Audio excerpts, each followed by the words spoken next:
नमस्कार, अस्सलामु अलैकुम। लाइव हिंदुस्तान पर आप देख रहे हैं वीडियो शो दीन दुनिया। मैं हूं इमरान खान।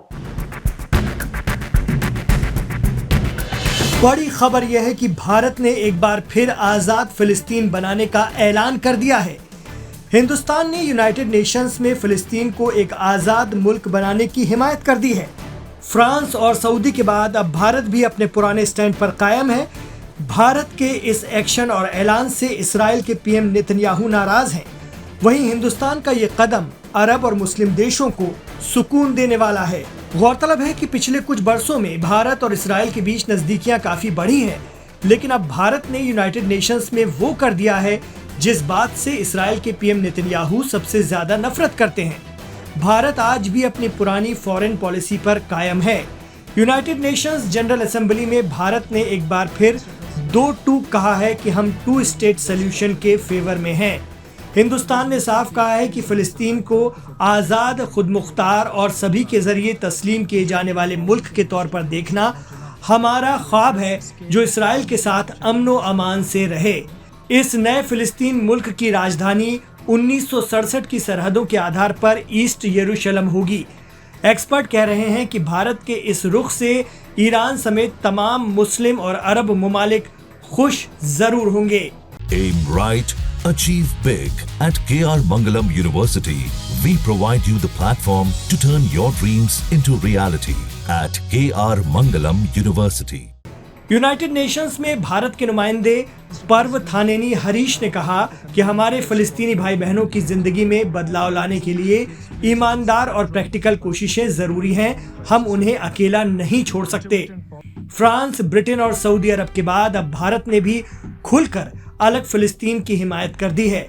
फिलिस्तीन को अलग देश की मान्यता देने के समर्थन में दुनिया की बड़ी ताकतें आगे आ रही हैं। फ्रांस के बाद अब ब्रिटेन ने भी ऐलान कर दिया है कि अगर इसराइल गजा में सीजफायर नहीं करता है तो सितंबर में यूके भी फिलिस्तीन को अलग मुल्क मान लेगा। जहां बड़े मुल्क आगे आ रहे हैं, वहीं यूनाइटेड नेशंस के हाथ बंधे हुए हैं। फिलिस्तीन के तई लगातार बढ़ती हिमायत के बावजूद यूनाइटेड नेशंस उसे आजाद मुल्क के तौर पर तस्लीम नहीं कर पा रहा है। इसकी भी कुछ वजूहात हैं, कारण हैं जिसे समझना बहुत जरूरी है। फ्रांस और ब्रिटेन के बाद अब यूनाइटेड नेशंस में फिलिस्तीन को सीधा सपोर्ट करने वाले देशों की संख्या वैसे तो 149 हो गई है। इससे पहले मार्च महीने में 147 मुल्कों ने फिलिस्तीन को सपोर्ट किया था। 193 सदस्य देशों वाले यूनाइटेड नेशंस में 149 मुल्कों का बहुमत फिलिस्तीन के साथ है। अगर फिर भी यूनाइटेड नेशंस फिलिस्तीन को मान्यता नहीं दे रहा है तो उसके पीछे कुछ शर्तें हैं।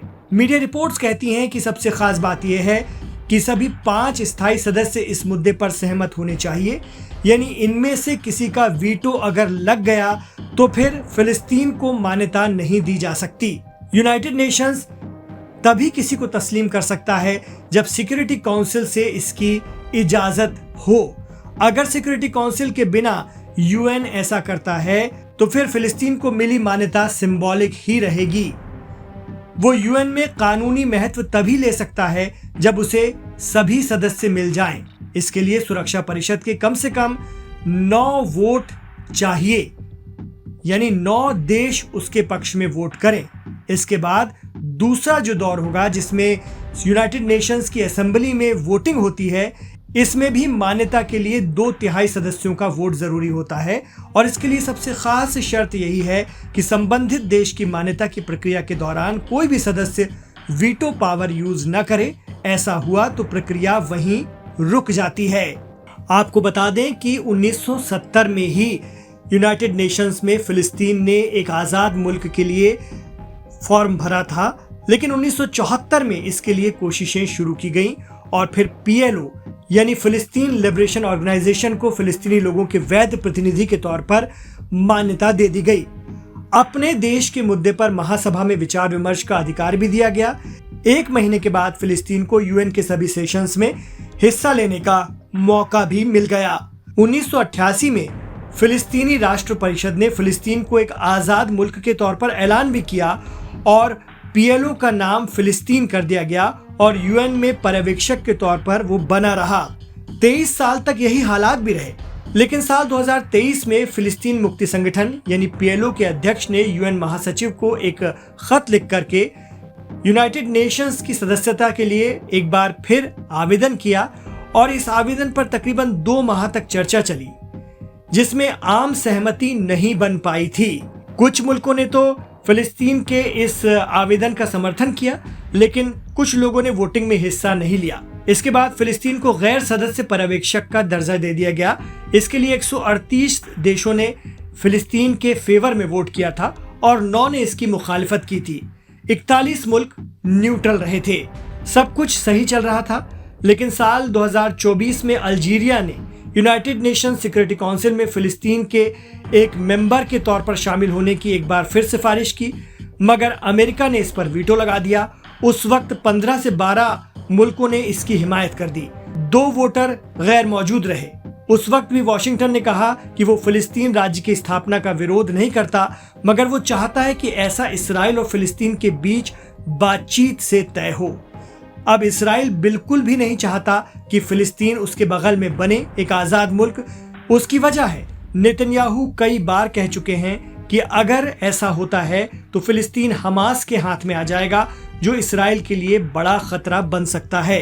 यही वजह है कि यूनाइटेड नेशंस में 149 मुल्कों के हिमायत के बावजूद फिलिस्तीन को एक आजाद मुल्क के तौर पर कभी भी तस्लीम नहीं किया जा सका है।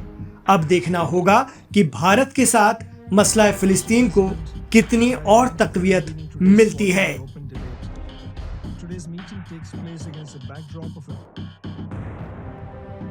तो ये था लाइव हिंदुस्तान पर आज का दीन दुनिया। आपको कैसा लगा हमें कमेंट बॉक्स पर जरूर बताएं और इसके हवाले से आपकी जो भी राय मशवरे और तासुरात हैं हमारे साथ शेयर जरूर कीजिए कमेंट बॉक्स पर। हमें अच्छा लगता है और आपके बारे में, आपके ख्यालात के बारे में समझने का मौका मिलता है। आप किसी भी तरह की अपनी बात रख सकते हैं, हमें खुशी होती है और हम उससे बहुत सी चीजें सीखने और समझने की कोशिश करते हैं। आपसे ये भी कहना चाहेंगे कि हमारे चैनल लाइव हिंदुस्तान को आप लाइक कीजिए और इसे सब्सक्राइब जरूर कीजिए। वीडियो को लाइक कीजिए, चैनल को सब्सक्राइब कीजिए, क्योंकि इसमें दिन भर इंटरनेशनल खबरों के साथ साथ देश की खबरें भी आपको विश्लेषण के साथ देखने के लिए मिलती हैं और एक तरह से आप हर खबर से बाखबर रह सकते हैं लाइव हिंदुस्तान के जरिए। और इंटरनेशनल खबरें तो आपको सटीक विश्लेषण के साथ, सटीक तज्जिया के साथ देखने के लिए मिल सकती हैं। ये खुद आप कमेंट बॉक्स पर हमें बताते रहे हैं। इमरान खान के साथ आप आखिर तक जुड़े रहे, इसके लिए आपका बहुत शुक्रिया। गुजारिश रहेगी हमारे इस वीडियो को आगे बढ़ाइए, व्हाट्सएप के जरिए खूब शेयर कीजिए। अपना ख्याल रखिए, अपनी दुआओं में हमें याद रखिए।